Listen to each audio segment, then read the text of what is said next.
rebonjour pour voilà, chacun de vous qui est là aujourd'hui. Nous sommes très heureux et très touchés que vous ayez fait le déplacement jusqu'ici pour pouvoir nous accompagner dans cette valse à quatre temps qui maintenant va prendre un peu une autre forme.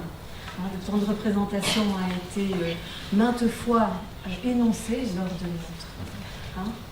voilà, pour donner des énoncés.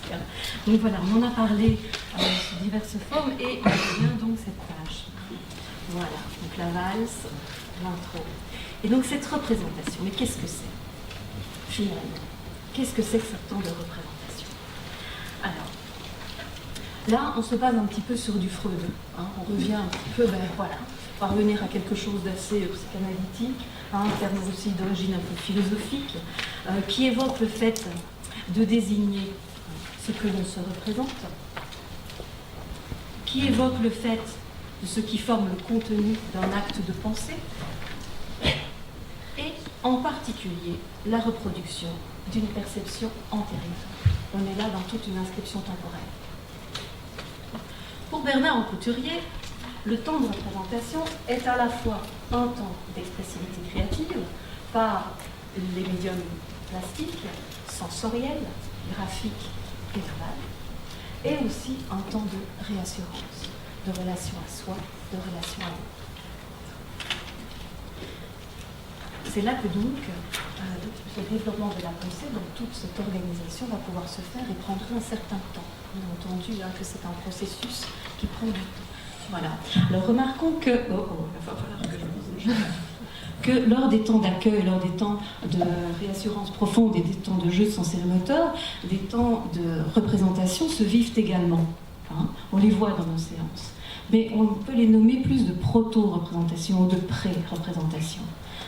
Dans ce monde partagé, créé tout au long de la séance, où les sensations, les affects, les mouvements les sont partagés en faisant un aller-retour entre l'enfant avec nous, dans ce dialogue qu'on appelle tonico-émotionnel, qui a eu lieu pendant tout ce début de cette séance, qui est très joliment nommé par Catherine Potel, psychomotricienne aussi, d'accord, danse.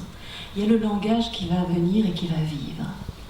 Et on trouvait important de pouvoir redonner un petit peu, au cours de ces voix d'adultes qui se sont succédées aujourd'hui, de redonner un peu la place à la voix de l'enfant, en fin de séance.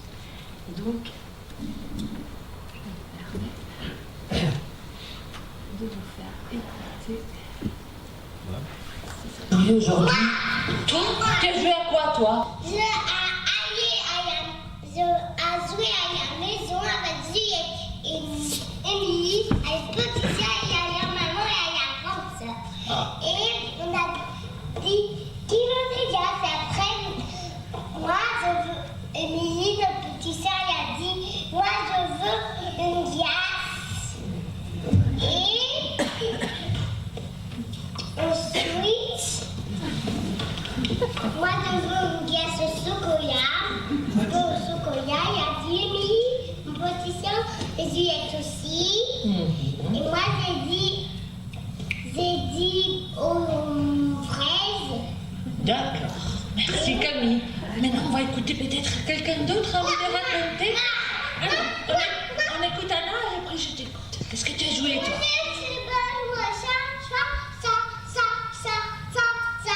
Et tu as joué à quoi? À faire quoi? Anna, à tout? Tu as joué partout dans la salle? Moi j'ai vu que tu as joué avec Louis, beaucoup aussi. Vous avez joué à quoi, vous deux? Avec moi. Avec Manuela aussi, c'est vrai. Vous avez fait un jeu, tous les deux? Tu te souviens? Oui. Et toi, Manuela, tu as joué avec Anna et vous jouez à quoi? Avec la piscine. Ah, tu as sauté. Qui a envie de raconter à quoi il a joué aujourd'hui? Toi? Qui a envie de raconter à quoi il a joué aujourd'hui? Moi. C'est jubilatoire. C'est ça, ces voix d'enfant. Finalement, c'est ça, je pense. Finalement, revenir à cette connexion-là, de cette voix d'enfant. Et tout notre travail dans le temps de séance, c'est d'arriver finalement à ce que le langage puisse s'exprimer. Et on entend l'enfant qui réfléchit, qui essaie d'organiser sa pensée, qui essaie de revivre par ce vécu corporel tout ce qu'il a vécu. Et donc cette mémoire s'est inscrite et il essaye de mettre une temporalité là-dedans, d'essayer de remettre de l'ordre. Et c'est fondamentalement ça, finalement, notre travail. C'est d'essayer de l'accompagner dans tous ces échanges et de pouvoir l'accompagner comme l'a fait très bien, avec vraiment beaucoup de finesse, je trouve, Laura, parce que Laura Pouliez est membre de la PPA et donc psychomotricienne en crèche, et c'est grâce à elle que nous avons ce petit joyau d'enregistrement. Et c'est là, quelque part, que l'adulte reformule, l'adulte réénonce, l'adulte aiguille, et par son regard porté sur l'enfant, il arrive finalement à diriger l'enfant. À pouvoir mettre de l'ordre dans cette pensée, qui s'organise, qui se structure. Et à savoir donc que cette célèbre maxime, cette célèbre phrase de Couturier qui dit ben voilà, du plaisir d'agir au plaisir de penser, je pense que ce petit enregistrement, c'est ça qu'il témoigne. C'est exactement ça. Alors, il y aura plein d'autres médiums, mais fondamentalement, là est un peu l'essentiel aussi de notre démarche de psychomotricité. Je vais poursuivre parce que finalement, organiser sa pensée, il y a eu beaucoup d'énoncés avec Michel, avec Philippe, avec Hubert, qui ont parlé de cette pensée, de cette représentation. Mais qu'est-ce que c'est Qu'est-ce que c'est fondamentalement, cette forme-là? On n'en sait rien. Il y a quelque chose un peu énigmatique. C'est quoi l'origine? D'où elle émerge? D'où ça vient? Alors il y a eu plein de bases comme ça originaires, et on va essayer maintenant je vais essayer, avant d'arriver vraiment à du concret, de revenir un petit peu sur cette trame de l'organisation, de cette forme pensée, de manière un peu plus pragmatique peut-être.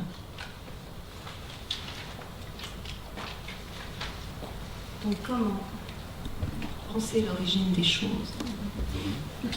Ça va comme ça. La matière.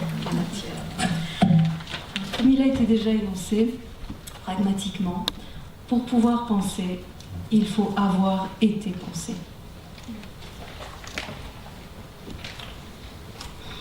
René Roussillon énonce que bien au-delà de la création de l'en-pensée chez l'enfant, il nous invite à réfléchir à la représentation qu'a la mère de son futur bébé. Avant même de le mettre au monde, la mère se représente en enfant vivant, présent dans son psychisme et à son psychisme. C'est le travail psychique de la mère, sa capacité de rêverie, qui permet une vie psychique à l'enfant. Mais c'est aussi parce que l'enfant va pouvoir sentir sa mère psychiquement absente, dans tout ce que nous avons évoqué dans la séparation, dans l'absence, absente à lui, qu'il cherche désespérément à se représenter ce qu'elle se représente.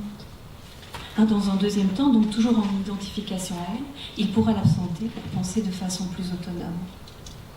Ainsi, l'enfant doit avoir été pensé pour penser. Et petit à petit, il va pouvoir penser l'autre en soi.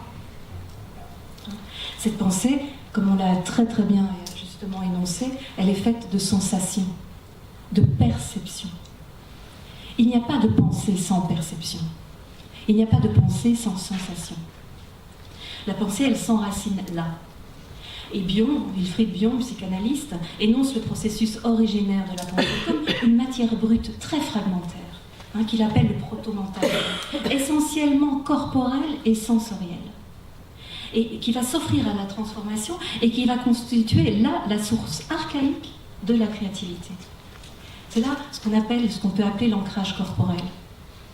Mais pour que cette transformation puisse énoncer, et là Michel de Sommet l'a expliqué avec tellement de finesse, pour que cette transformation puisse vraiment s'opérer, il faut un ancrage interactif.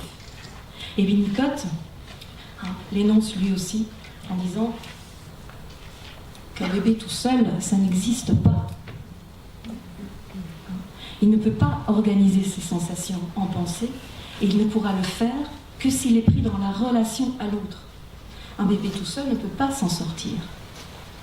Il a vraiment besoin de ce détour par la pensée de l'autre pour pouvoir mettre en place sa propre pensée, à lui, personnelle. C'est l'interaction, l'interrelationnel.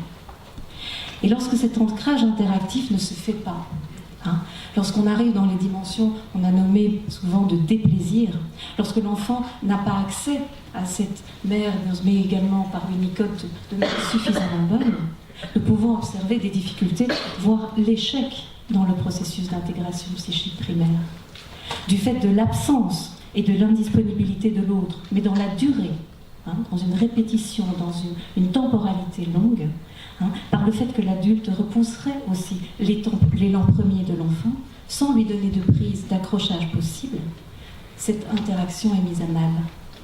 Ainsi, des attitudes telles que le fait d'être inatteignable, je vais vous changer de micro, ne vous inquiétez pas. Des attitudes telles que inatteignable, ça va, merci, insaisissable, indifférence, insensibilité, le fait d'être terrifié par la pulsionalité et l'expression pulsionnelle, l'imprévisibilité, voire la violence, le chaos, l'inconstance,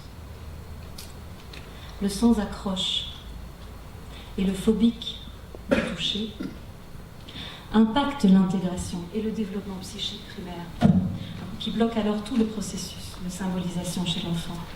C'est ce que Michel Desaunay énonçait comme l'émotion est plus forte là que la pensée, et quelque chose se bloque.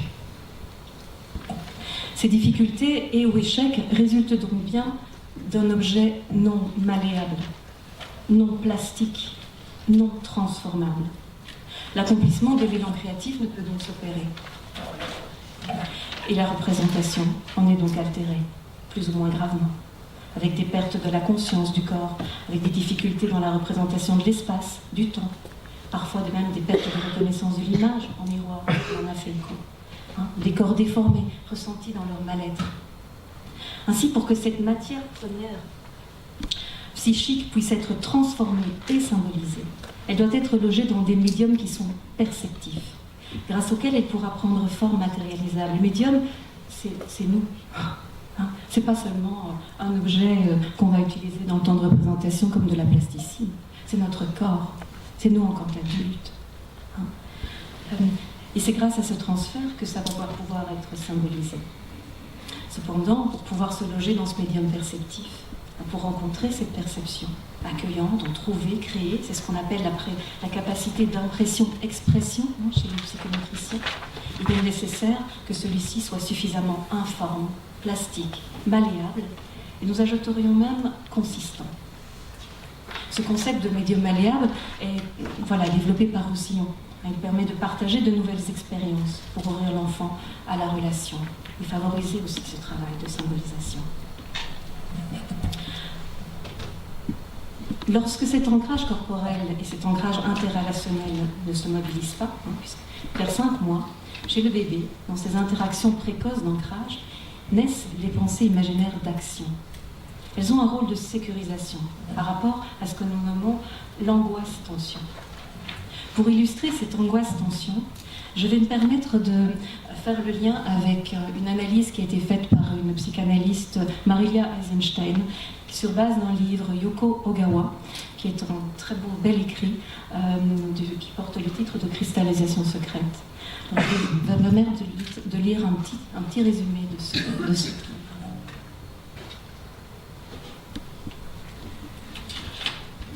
Alors, le décor est planté dans une île de l'archipel japonais, qui a été coupée du reste du monde. Déjà, on ne savait plus ce qu'était un bateau. Une volonté démoniaque et anonyme soumet les habitants de l'île à des phénomènes étranges et inéluctables, sous forme de disparition.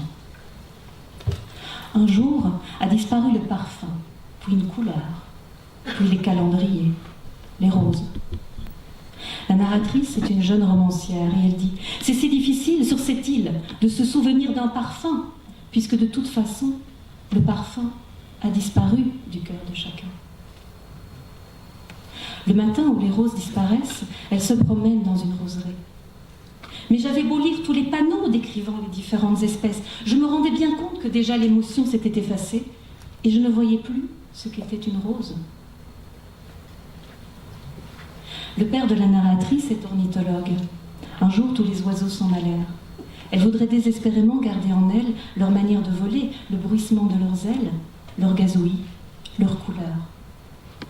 Mais cela ne servait à rien, puisque les odeurs et les bruits avait déjà disparu.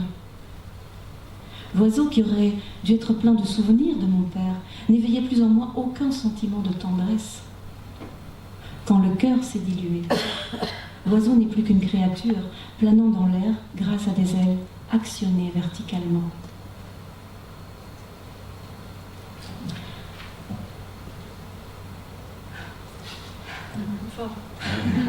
C'est très fort. Face à l'absence prolongée, la sensorialité s'efface, la mémoire s'effrite, la pensée ne décode plus.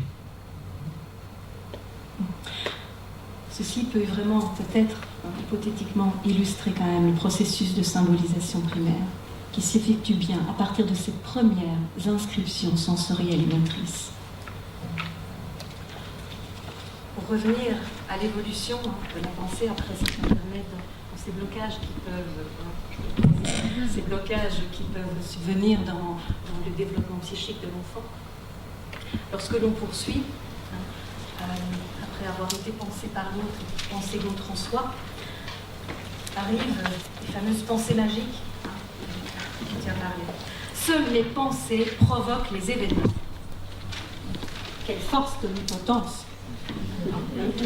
Seules mes pensées provoquent les événements.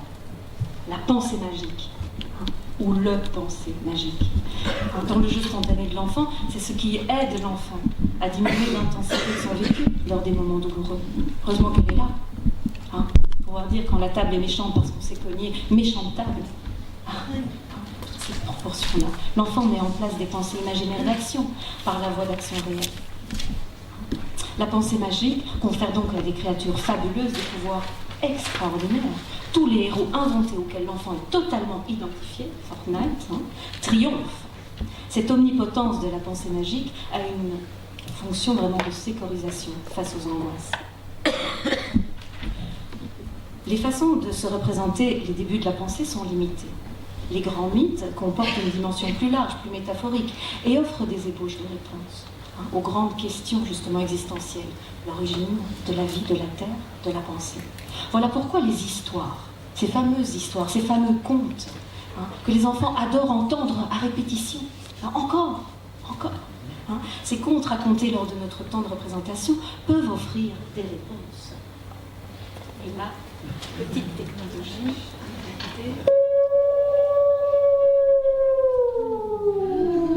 il fallait se mettre dans l'ambiance.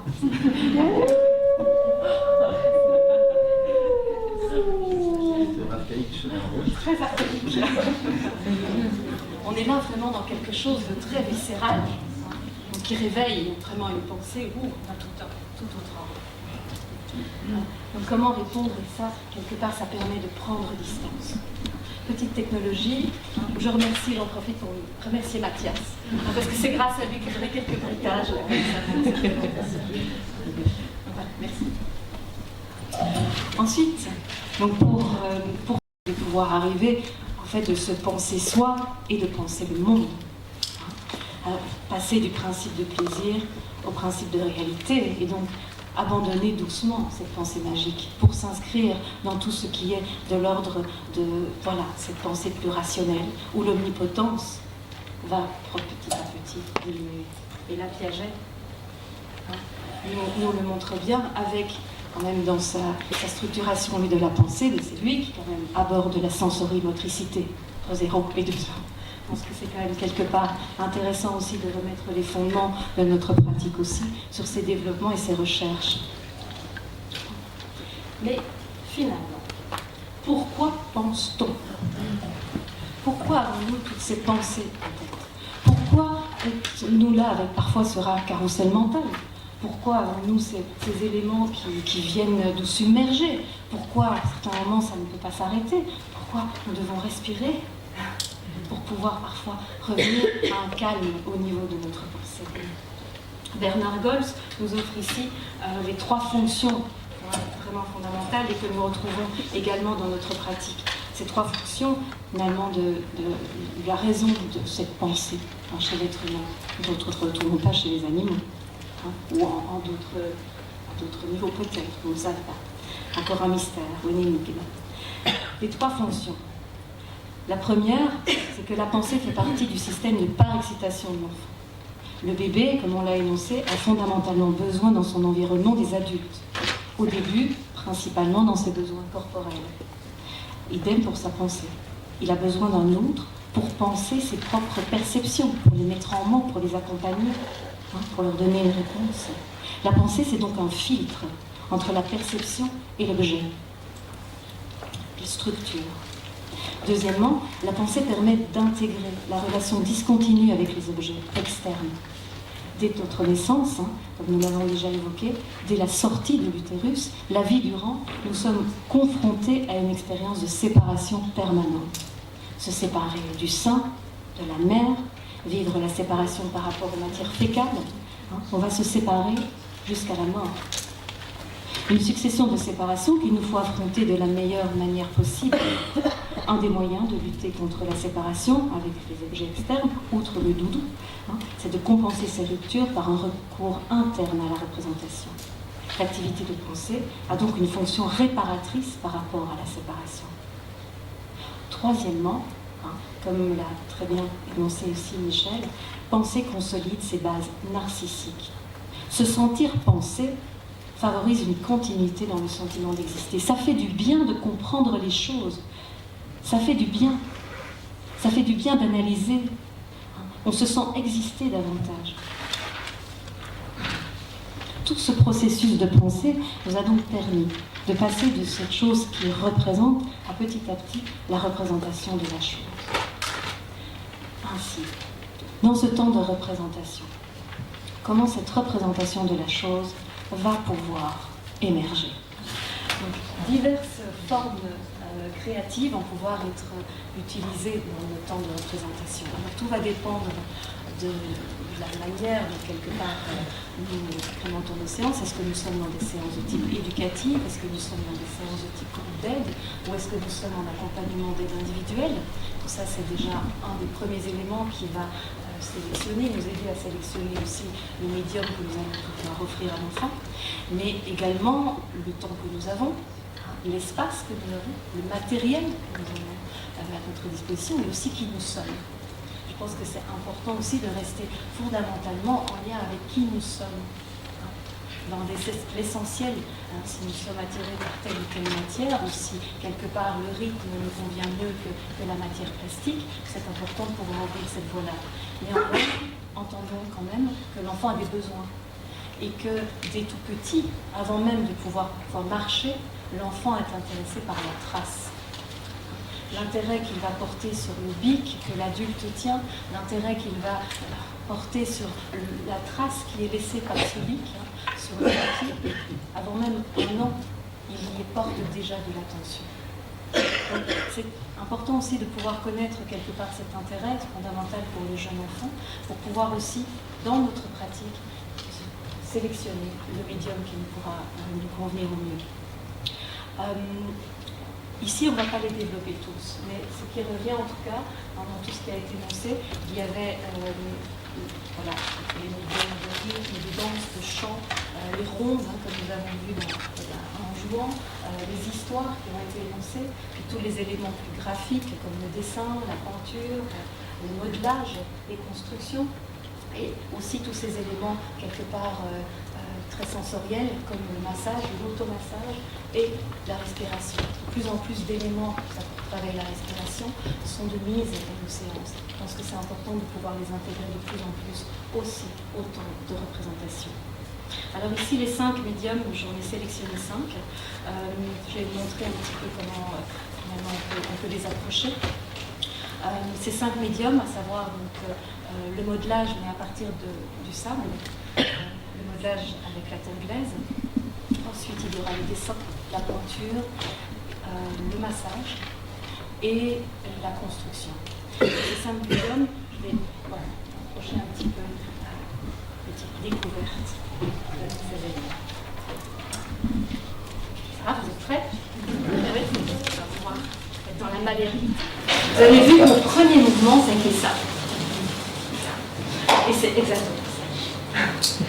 Le corps va ici être dans ce qu'on appelle la chronégotie, c'est la main. Donc la main, prendre l'enfant par la main, faire une ronde avec l'enfant, lui donner la main, faire le contour de sa main.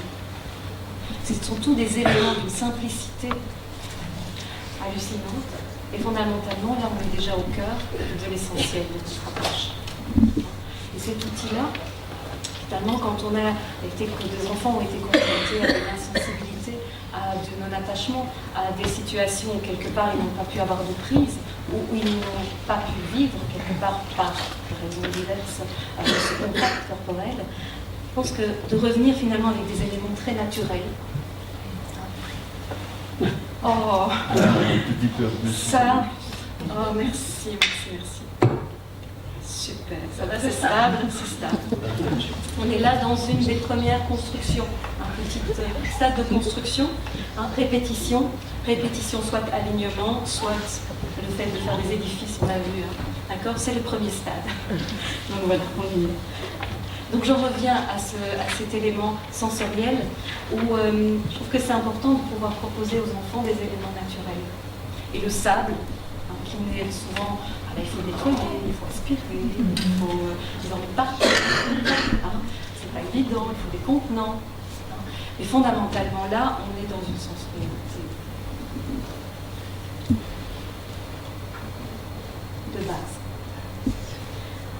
Et cette sensorialité-là, qui peut justement, par le fait que le sable soit dans la tridimensionnalité, et que quand on y rajoute quelques gouttes d'eau, on peut le manipuler de manière différente, qu'il peut avoir une forme, la pulsionalité qui lâche, et que ça peut quand même se reconstruire.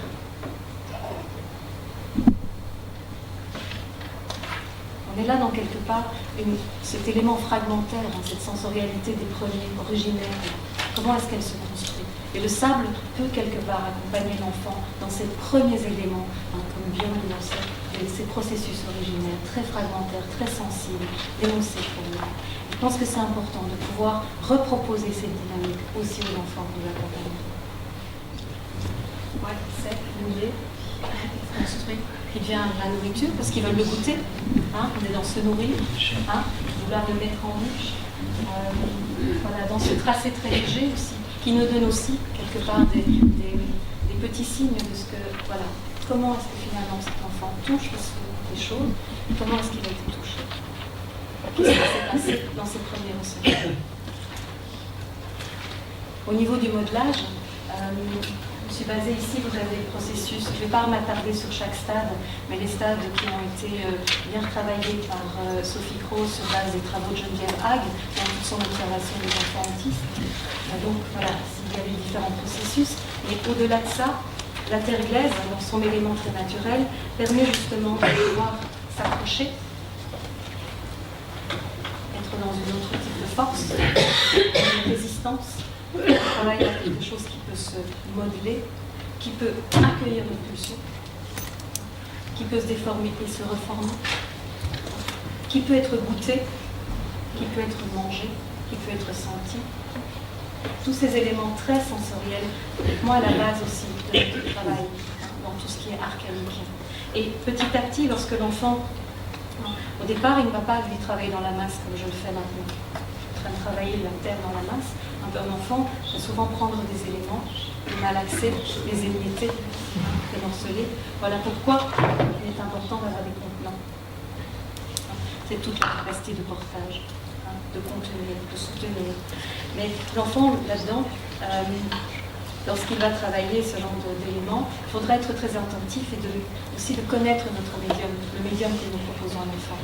Parce que ces médiums de terre sont composés d'eau. Et lorsque cette terre sèche, elle se casse. Et lorsque nous sommes en aide individuelle avec des enfants qui sont dans des angoisses de morcellement importantes, il est fondamental que justement nous puissions accompagner le geste de l'enfant pour faire en sorte que ces particules puissent finement, intérieurement, rester solidaires.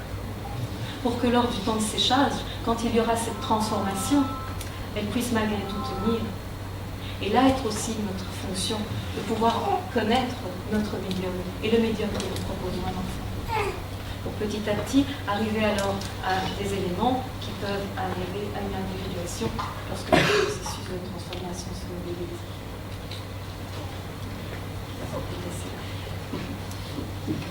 Un peu du mal à naître aujourd'hui celui-là.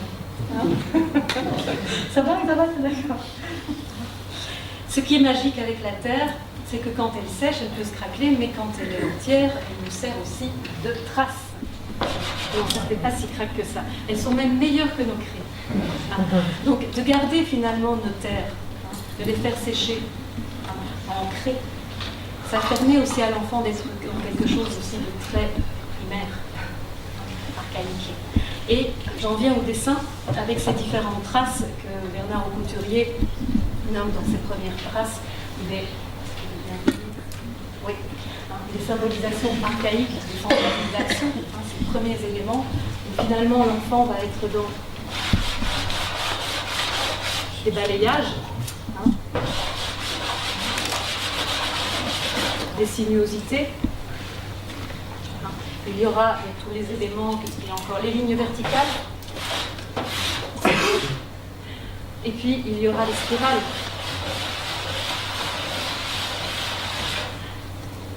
Ces éléments-là, Couturier les nomme comme des traces, pas encore des signes, mais des traces finalement d'action, de fantasmes d'action qui sont à la fois, qui confondent à la fois le corps de l'enfant et le ressenti corporel de l'autre.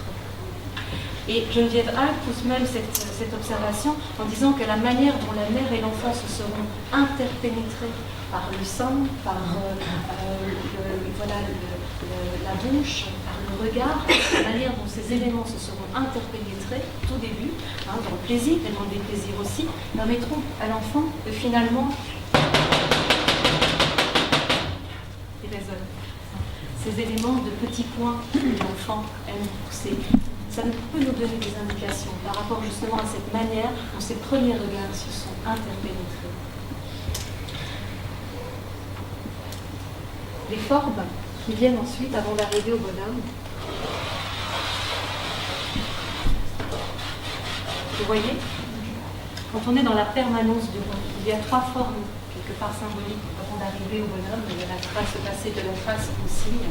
Et ces trois formes seront, et quand l'enfant est dans la permanence de monde, et qu'il s'attelle à fermer son monde, c'est le contenant de toute cette pulsion, cette pulsionalité finalement motrice qu'il a. Et quand l'enfant arrive au rond, on dit waouh, là il y a quelque chose de l'ordre du contenant qui s'inscrit en lui. C'est une étape. Un des autres des symboles, c'est la croix. Cette croix, qui finalement dans la symbolique aussi, énonce toute la symétrie. On parlait de l'axe, de la latéralisation. Ce sont des signes qui, dans les graphismes enfantins, peuvent nous donner justement des pistes d'observation et aussi des repères. Et cette croix qui montre quelque part un axe, une symétrie qui s'organise. Comment est-ce que finalement cet enfant a pu intégrer la symétrie par le regard de l'autre, par le visage de l'autre, par le corps aussi de l'autre. Comment il se dispose finalement dans cet axe entre terre et ciel, dans cette horizontalité et dans cette verticalité. Pour arriver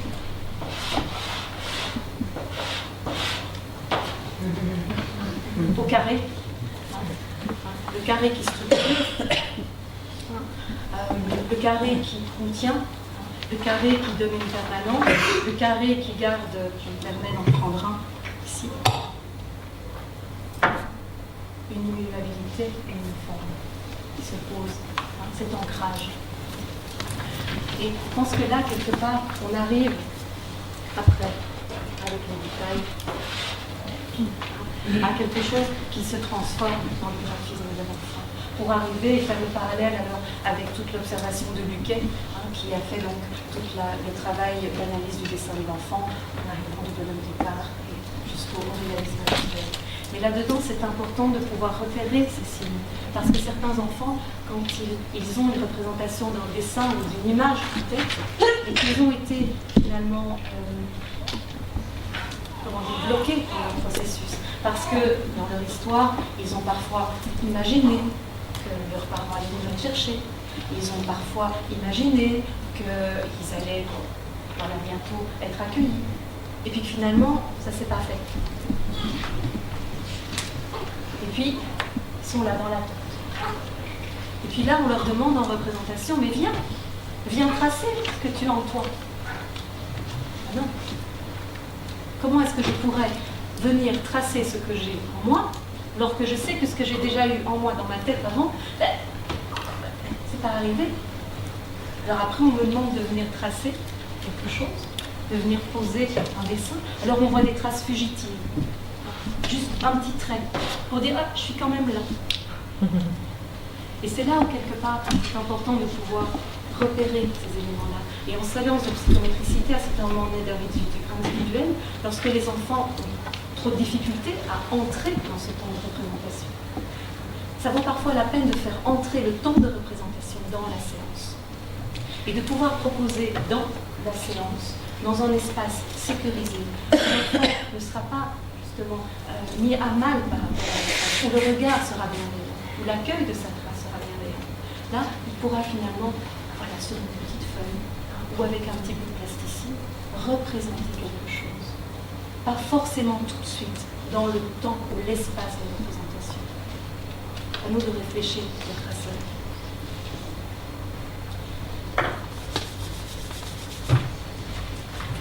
Les mains se sont colorées. Elles se poursuivent dans un autre médium, la peinture. Avez-vous déjà mis les mains dans la peinture? Ah, c'est fabuleux, ça rafraîchissant. C'est collant, c'est glissant.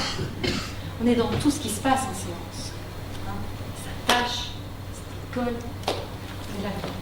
Et en même temps, la couleur de la peau disparaît. Est-ce que je vais la retrouver? Est-ce que j'ai envie de m'en mettre partout? En faire une seconde peau et m'en envelopper?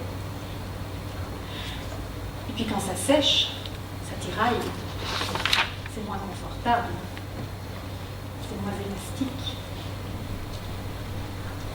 Cette peinture, quand l'enfant l'explore, il va d'abord l'explorer, on le voit bien, il s'y mettrait même dedans. Il s'envelopperait dedans. Et certains vont du bout du doigt, et d'autres, une fois qu'ils y sont, ils prendraient un bain de peinture. Cette organisation-là de cette surface qui est d'abord sensorielle pour petit à petit s'organiser en structure de la surface. Et là, je trouve important de faire un arrêt et de faire une petite parenthèse, comme je me suis permise avec Yoko Ogawa, mais ici, de faire un parallèle avec les artistes.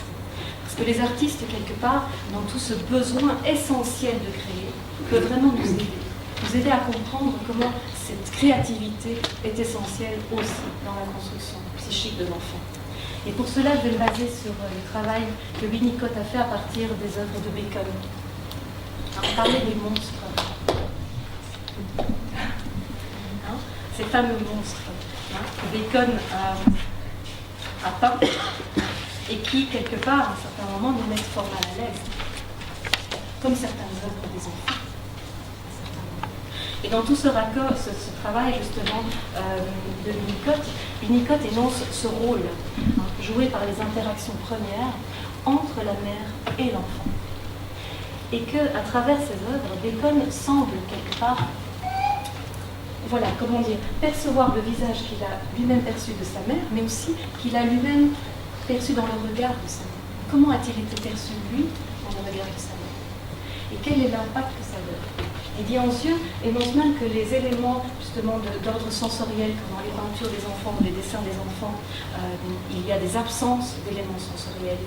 On est là dans quelque chose d'une blessure vraiment qui date d'avant même la marche, dans les premières représentations. Et ces éléments-là, les artistes, ils peuvent nous apprendre à les observer autrement. On n'est pas dans une analyse, on est dans une observation autre de perception sensorielle. Et lorsqu'on voit ces bébés hurlants qui viennent nous donner un peu dans le dos à certains moments, lorsqu'on les voit là, ils peuvent vraiment faire appel à ces bébés gelés, parfois isolés, qui hurlent.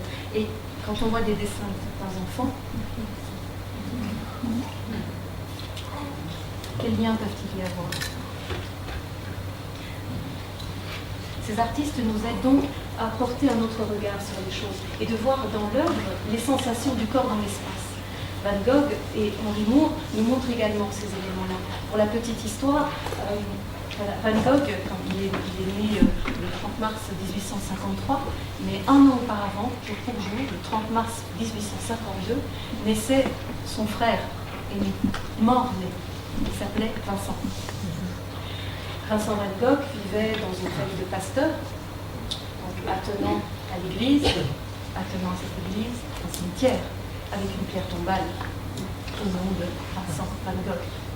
Donc, cette histoire-là semble étonnante, et en même temps, quand on observe toute l'œuvre de Van Gogh, on peut aussi imaginer, c'est notre capacité de représentation. Pourquoi pas ne pas imaginer finalement tout l'impact que ça a pu avoir chez cet artiste.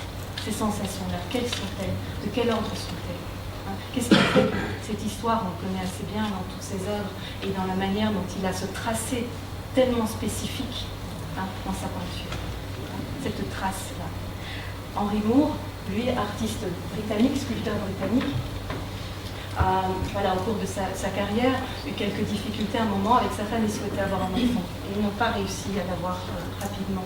Et donc ça a été une attente assez longue et pénible. Et au moment où, quelque part, son enfant est né, sa propre mère est décédée. Ce qui a permis à Henry Moore de travailler tout ce rapport de la vie, de la mort dans ses œuvres, et de ce rapport la mère et l'enfant. Le vide, le plein, l'absence, la présence. Et toutes ces sculptures ont eu un franc succès aussi sur ce thème-là. Alors, petit regard porté également sur des œuvres d'enfants. Comment est-ce qu'on peut voir dans l'œuvre ces sensations du corps dans l'espace?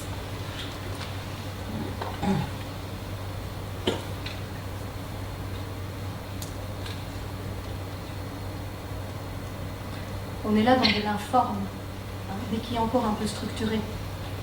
Les premiers balayages ici sont informes. Ici, on arrive aux premières structures. Là, on est dans une structure informelle. Et si on va encore un peu plus loin,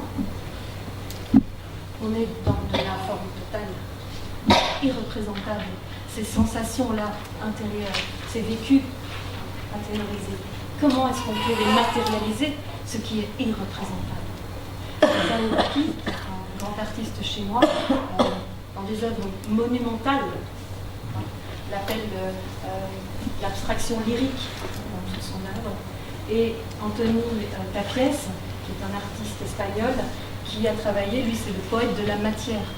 Donc à partir de matières diverses telles que la terre, les cendres, la poussière, tous des éléments de récupération brute, il vient avec des éléments comme ça d'œuvre très sensoriels. Et son travail est justement d'aider les gens, parce qu'il ne peut pas peut-être changer le monde, mais il souhaite finalement changer le regard que nous portons sur les choses.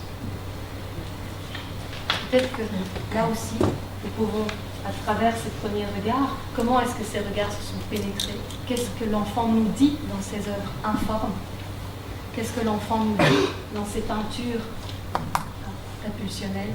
Qu'est-ce que l'enfant nous dit lorsqu'il met juste un œil dans un bac à sable? Ainsi, notre travail en représentation ne se limite pas à une observation duale de l'enfant et moi. Il y a l'œuvre empreinte de ses perceptions, l'œuvre empreinte de son vécu, l'œuvre empreinte de ces perceptions-là qui sont. Il y a le corps de l'œuvre, il y a le corps de l'accompagnant et il y a le corps du créateur. C'est une triangulation et chacun a un impact dans ces éléments-là. Et c'est important d'accueillir l'œuvre telle qu'elle est, autant que d'accueillir l'enfant tel qu'il est. Et là, on n'est pas dans une recherche d'esthétisme, on n'est pas dans une école d'art, on est dans quelque chose d'une matière brute qui peut être irreprésentable, informe, mais qui vaut la peine d'être regardée et redécouverte. Et quand à un certain moment, l'enfant va emballer dans un tissu la terre glaise, va la malaxer, ou va la taper, c'est important de pouvoir l'accueillir, ce qui en sort, et d'observer les traces, les empreintes laissées. Je pense que là est peut-être un des moments essentiels aussi dans cet accompagnement de l'archaïque lors de notre temps de représentation. Suivons notre travail et notre sensation corporelle à travers le masque. Qu'est-ce qui est plus agréable là de pouvoir revenir à ces sensations premières, de l'eau qui vient réenlever ses traces, redécouvrir sa peau, redécouvrir son corps, être à la fois en écho avec des nouvelles sensations, parce que là, on est dans un bain sensoriel. L'eau, le savon, le son, la douceur, la chaleur, la tiédeur, on est dans tout ça. Accorder de l'importance à ce moment-là. De pouvoir voir l'eau qui se colore, l'eau qui s'en va, et de pouvoir accompagner finalement l'enfant dans cette séparation, parce que le temps de représentation évoque la fin de la séance, évoque le temps de séparation. Et nous avons en plus une grande chance dans notre métier, c'est que nous travaillons pieds nus. Et nous invite à continuer à travailler pieds nus. Parce que fondamentalement, cet ancrage sur le sol, pieds nus, on sent toutes les aspérités laissées sur le sol. On va sentir le grain de sable, comme si on était à la plage, ou le petit morceau de terre qui aura séché et qui fera mal. Je termine. Il reste combien de temps? Non, j'arrive à toi justement.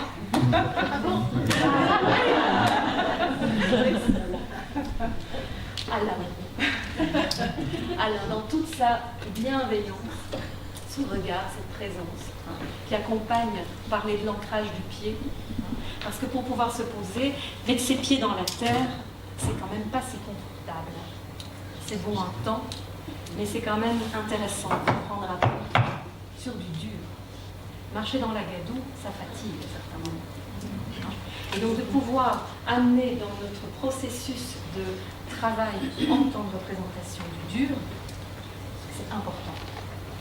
Et que cette terre pourra à un moment se poser sur du dur, étalé, c'est important. Parce que ça structure, ça redonne quelque part une autre sensorialité, un autre support. Et donc, dans ces œuvres, je laisse encore 5 minutes. Allez, parce qu'il y a le film. Allez. Merci, merci. Alors, dans ces constructions, je fais encore un petit parallèle avec Judith Scott. Judith Scott, qui est une artiste trisomique, qui a créé des cocons. Parce que les constructions, c'est les maisons comme vécues dans les salles, dans la salle durant la séance, ces maisons qui se construisent. Et la première maison, finalement, c'est le corps de la mère. Pour petit à petit arriver finalement aux maisons qui vont être les milieux familiales, représentatives des affects qui s'y jouent. Et là aussi, les enfants nous montrent par les liens qu'ils peuvent faire, par les outils qu'ils vont utiliser, les ressentis intériorisés. Et je pense que dans l'aide individuelle, il est important aussi de construire à certains moments des éléments qui ne soient pas éphémères. Parce que les blocs de construction que nous proposons à l'enfant sont de l'ordre de l'éphémère. Et à certains moments, l'enfant il a besoin de passer par la scie, la colle, l'élément qui va se tenir, les clous, les charnières, les vis, pour pouvoir faire en sorte que ça se solidifie. Et pour pouvoir, avec le temps, dans l'aide individuelle, arriver à finalement construire des habitats où toute une exploration sensorielle pourra y prendre place. Et qui, avec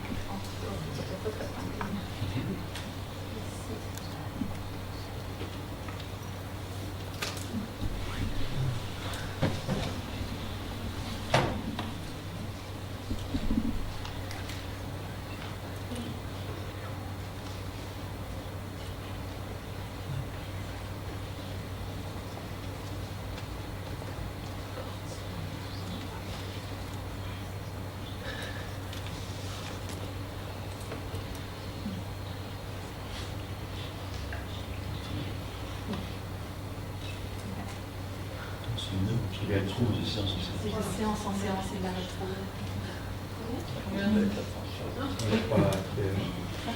Ça n'est pas inquiet au niveau de la santé mentale de votre enfant.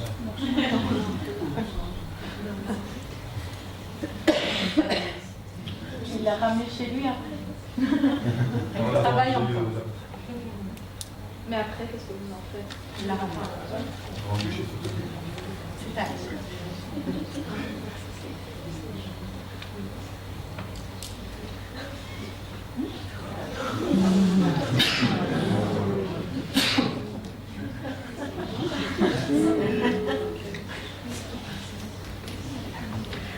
Alors, voilà, on arrive tout doucement à la fin et je voudrais vraiment que nous puissions regarder ce film, mais un tout petit parallèle avec Geneviève Hague, qui énonce que dans les jeux de construction, il y a les jeux d'emboîtement dont on a parlé.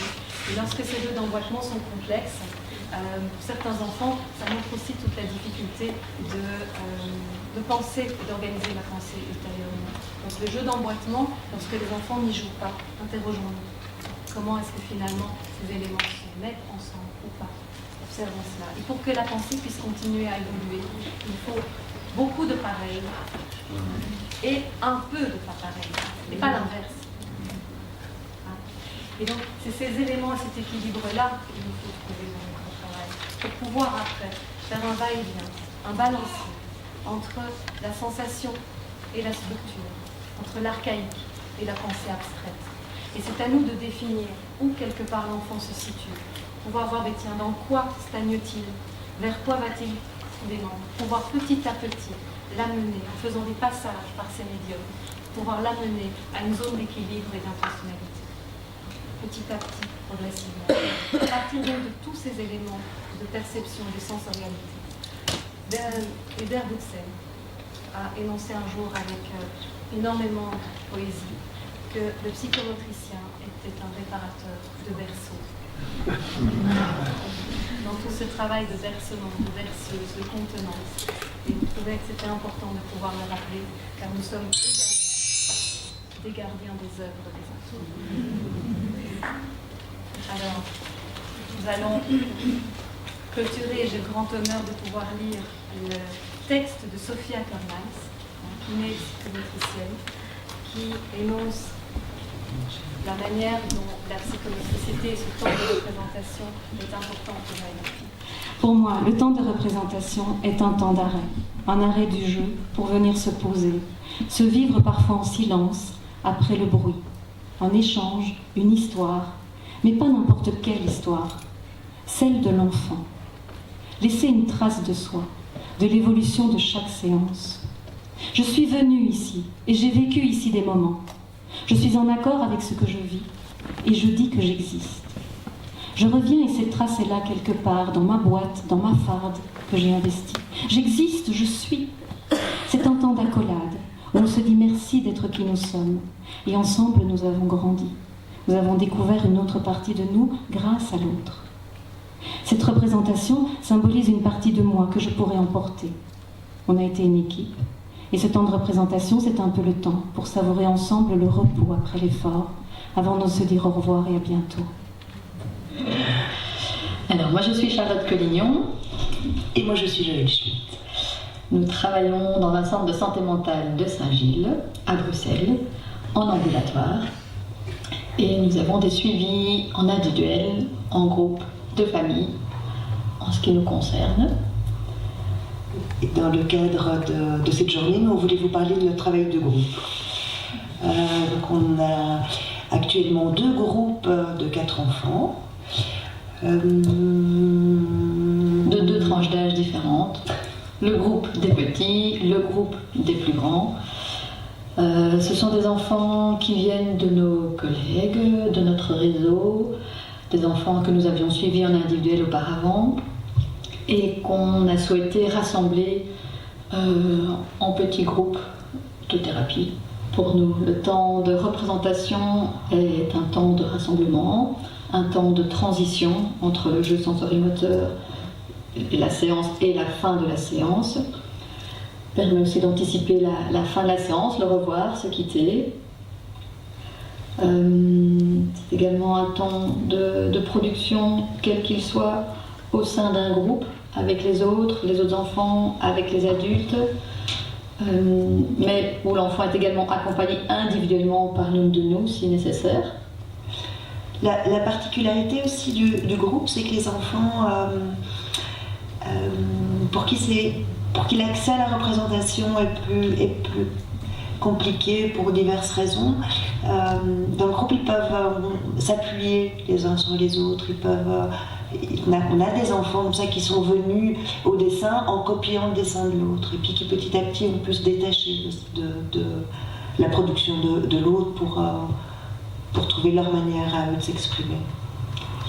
Et puis tu penses de s'exprimer, effectivement, après quand les enfants peuvent parler de leur production, mais c'est aussi pouvoir attendre, avoir le tour de parole, pouvoir écouter les autres, pouvoir se positionner soi pour pouvoir raconter ce qu'ils souhaitent nous en dire, ou pas. Il n'y a pas d'obligation non plus. Et donc c'est de nouveau tout un travail du collectif, de vivre ensemble, de pouvoir être ensemble à ce temps-là. Le temps de représentation est donc le temps de clôture de la séance. De manière classique, dans nos groupes, il s'agit soit de dessin, de peinture. On utilise aussi beaucoup la pâte à sel, de construction avec des blocs. Et dans le cadre du groupe, on propose ce temps de représentation soit de manière individuelle, soit une production du groupe. Pour l'instant, nos temps de représentation, on essaie de compter à 15-20 minutes. Ouais. Au début de l'année, le temps de représentation était plus court, parce que c'était plus difficile pour les enfants déjà de s'arrêter, d'arrêter le temps sensorimoteur, d'aller au temps d'histoire. Donc maintenant, au fil de l'année, on a pu quand même allonger un peu le temps de représentation. Sur une séance qui dure 1h15. Donc ça prend quand même de plus en plus de temps dans la séance au fur et à mesure de l'année. Mais pour nous, c'est un bon moment d'observation aussi. Voir l'évolution des enfants, que ce soit au niveau de leur capacité justement à se décentrer d'un vécu corporel, leur capacité à venir s'asseoir, à venir se rassembler, des indications aussi en tout ce qui concerne au niveau des appuis, que ce soit les appuis bassins, que ce soit aussi dans le développement de la motricité fine, là où ils en sont, est-ce qu'ils ont encore besoin de s'allonger sur la table pour se tenir, est-ce qu'ils sont... Alors une surface verticale aussi. Oui, est-ce qu'ils ont besoin d'une surface verticale qui permet un mouvement plus délié au niveau de l'épaule? Est-ce qu'ils sont dans le plaisir et la capacité de laisser une trace sur une feuille blanche? Est-ce qu'ils sont dans une représentation pulsionnelle d'un vécu de séance? Est-ce qu'ils sont déjà dans une capacité de représentation d'un temps? Et de pouvoir nous raconter, de pouvoir raconter au groupe, partager ce qu'ils ont représenté, ce qu'ils ont vécu. Et parfois, du coup, aussi faire des liens avec leur propre histoire ou ce qui s'est passé en séance.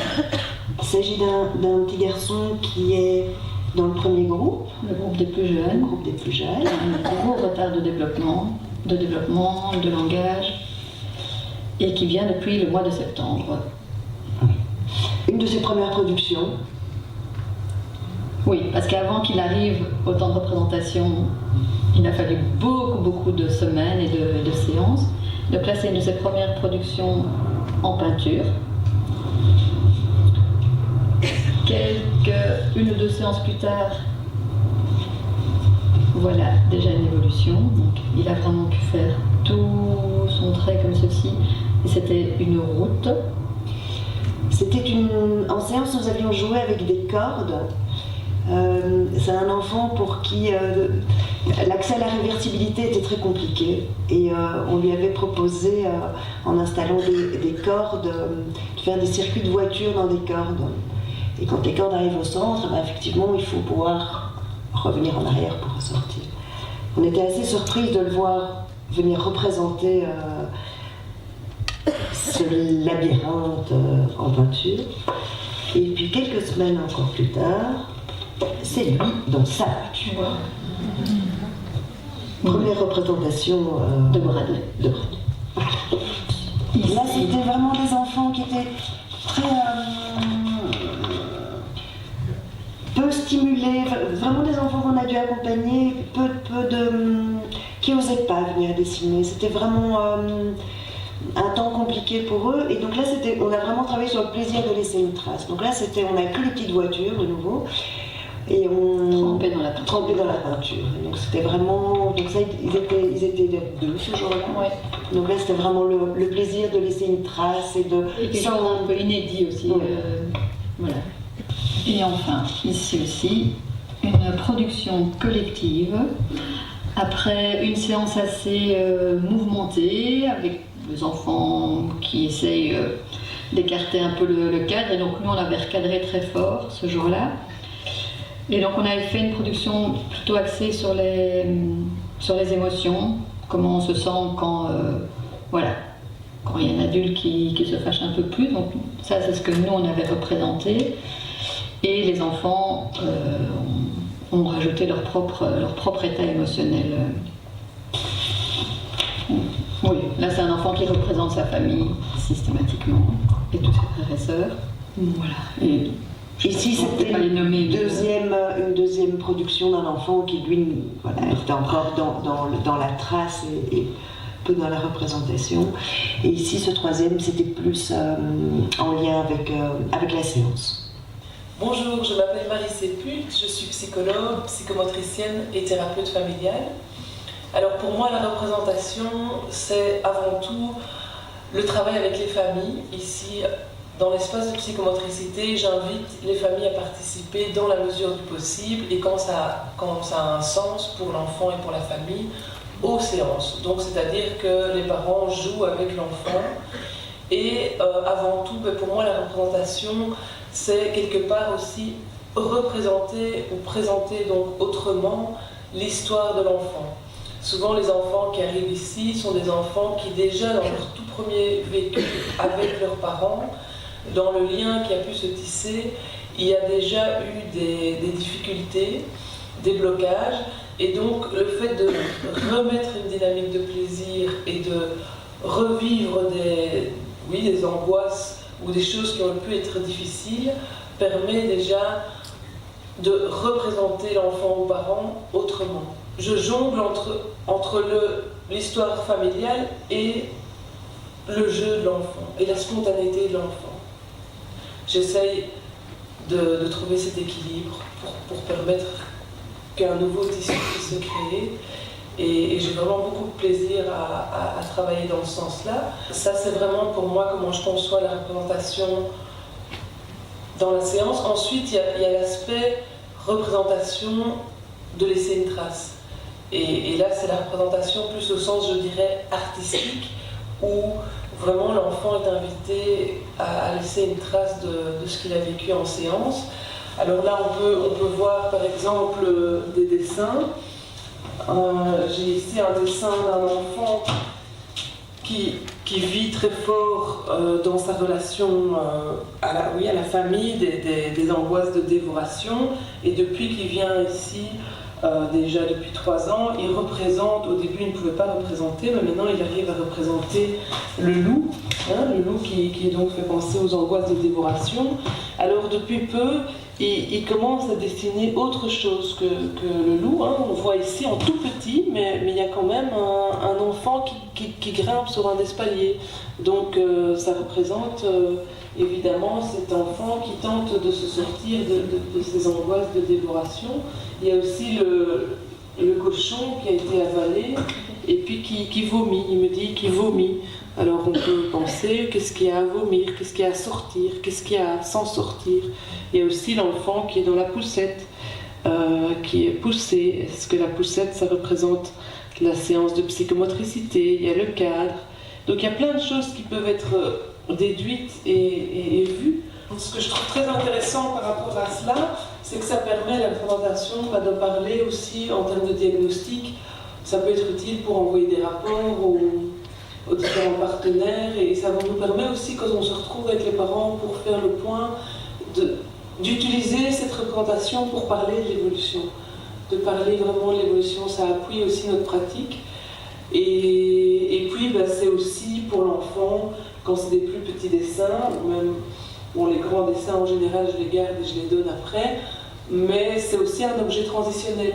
Donc les petits dessins, ils peuvent être emportés à la maison. Donc c'est l'objet qui fait tiers entre la salle de psychomotricité et la maison. C'est aussi en fin de parcours, quand on se dit au revoir, tous les dessins, toutes les représentations que l'enfant reprend avec lui, c'est un souvenir de ce qu'il a vécu en séance. Même si je me rends compte que les enfants gardent, quand je recroise parfois des parents, que les parents me disent « Oh, l'enfant que l'enfant raconte,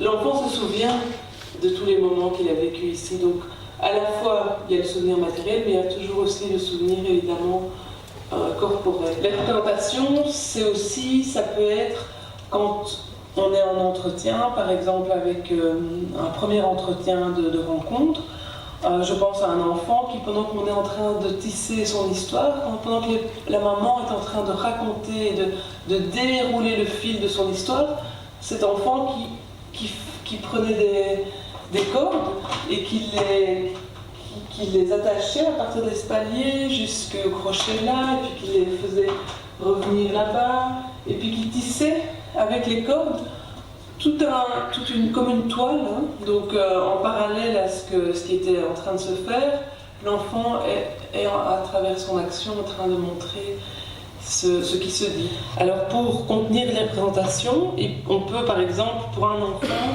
j'ai utilisé cette boîte parce que il commençait à construire des petites plasticines, et puis c'est aussi la boîte, un peu comme une boîte à trésors, pouvoir mettre dedans tout ce qu'il va pouvoir construire.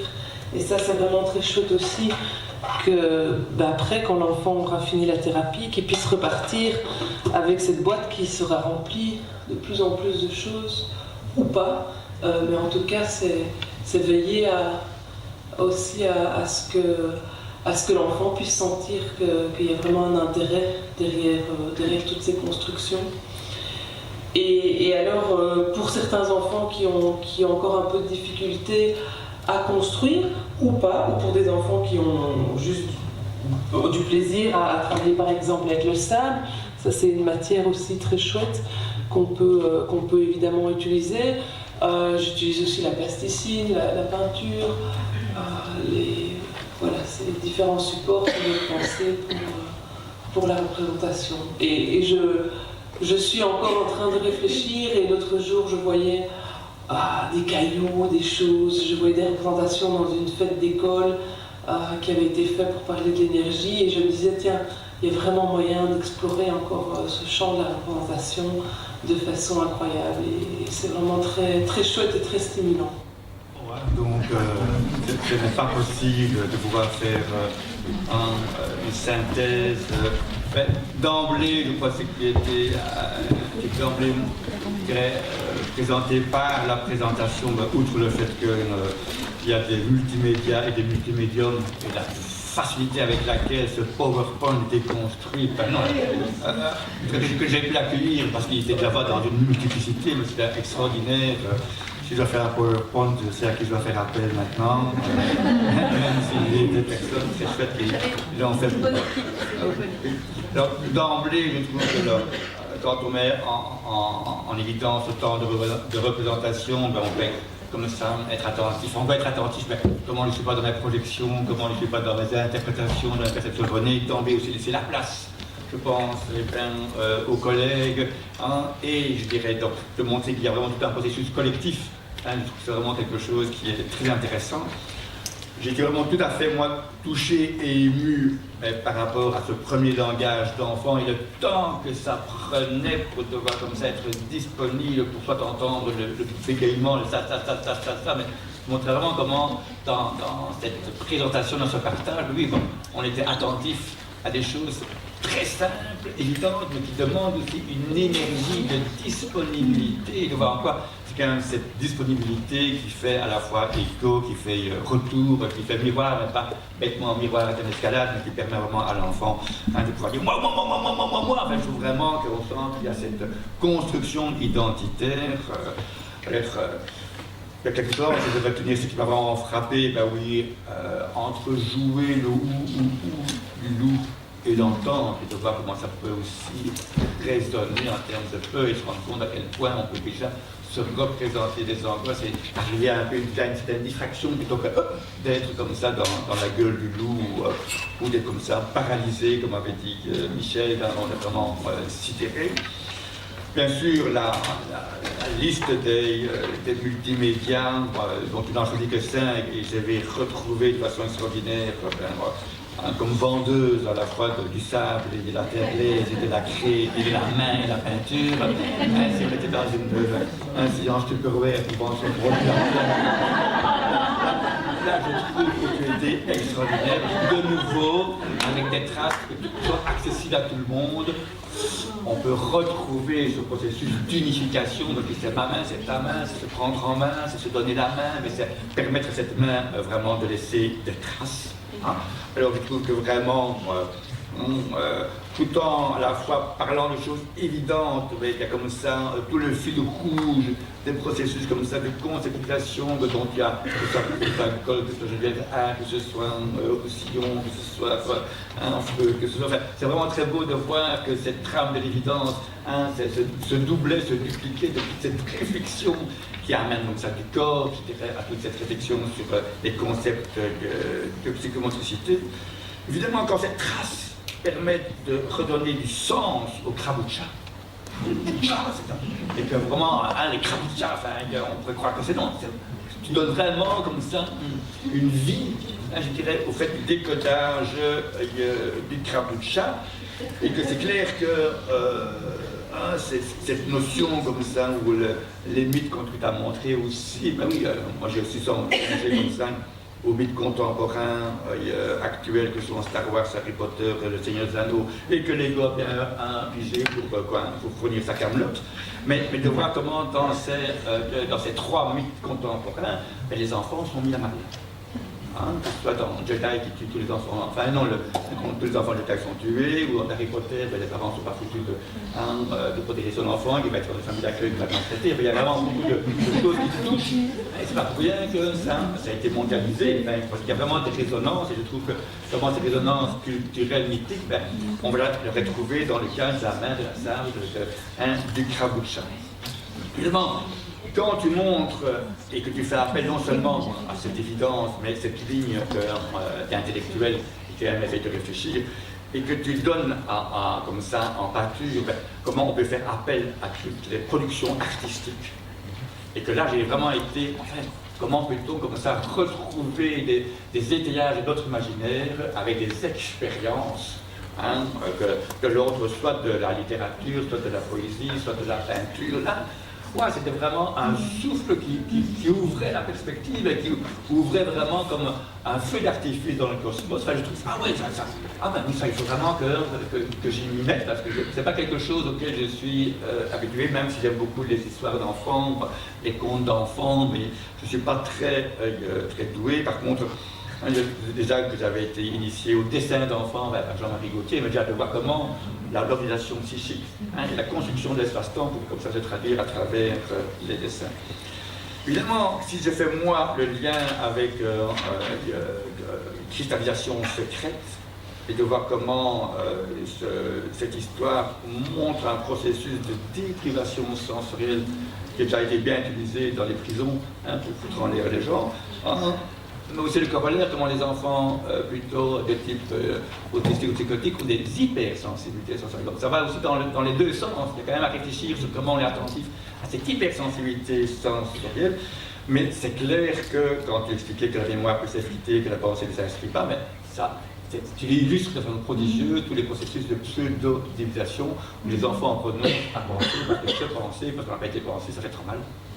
À ce moment-là, tous ces processus de représentation n'arriveront pas, et que peut-être de les reconnecter avec tous ces processus de traces ou de ce corps à leur disposition, ça c'est vraiment très intéressant.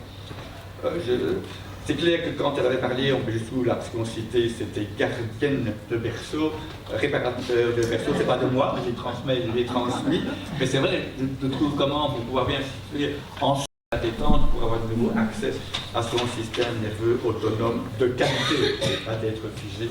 Et donc ça comprend vraiment qu'il n'y a pas que l'adrénaline, il n'y a pas que la noradrénaline, il n'y a pas que la dopamine, mais aussi l'oxytocine, mais qui est aussi dans ce qu'on a présenté, vraiment une hormone à la fois d'amour, mais aussi c'est quoi l'offrande et c'est quoi rassurer. C'est clair que quand tu parles aussi à ce moment-là de la trace, où s'exprimer autant le corps de l'œuvre que le corps du créateur et le corps d'accompagnant, ça montre bien tout cet enjeu de la triade. Et je trouve que c'est tout ce que, dans la formation couturier, tous les enjeux de jeu triadique, soit en se faisant en juvendie ou le corps à corps à trois, on sent vraiment que c'est quelque chose qui nous permet vraiment d'approfondir notre soi en soi, et aller aussi rejoindre l'autre. Donc je trouvais qu'on retrouvait cette notion de triangulation, et que forcément, je pense que déjà je le savais par rapport à la peinture qui se dilue dans l'eau, mais la façon dont cette main qui était pleine de peinture, pleine de sable, je trouve que l'illustration de ce sable qui coulait, comme le rejouer, mais c'était vraiment quelque chose qui avait plein de sens, et que l'enjeu justement de transformer des mains sales dans l'eau tiède avec du savon pour les rendre propres, pour pouvoir à ce moment-là, avec du sambon, enfin de l'essentiel, toucher son schéma corporel. De nouveau, on voit bien tout ce processus de séquence et donc de rituel, enfin, je dirais, ou de rite, ou de passage, mais vraiment que ça amène tous ces processus de support de transformation. Et voilà donc. Expliquer, laisser la parole aussi à d'autres collègues, et j'ai vraiment beaucoup été très touché comment on peut utiliser ces processus de représentation pour aider des parents ou des éducateurs référents à montrer un peu tout le processus d'évolution.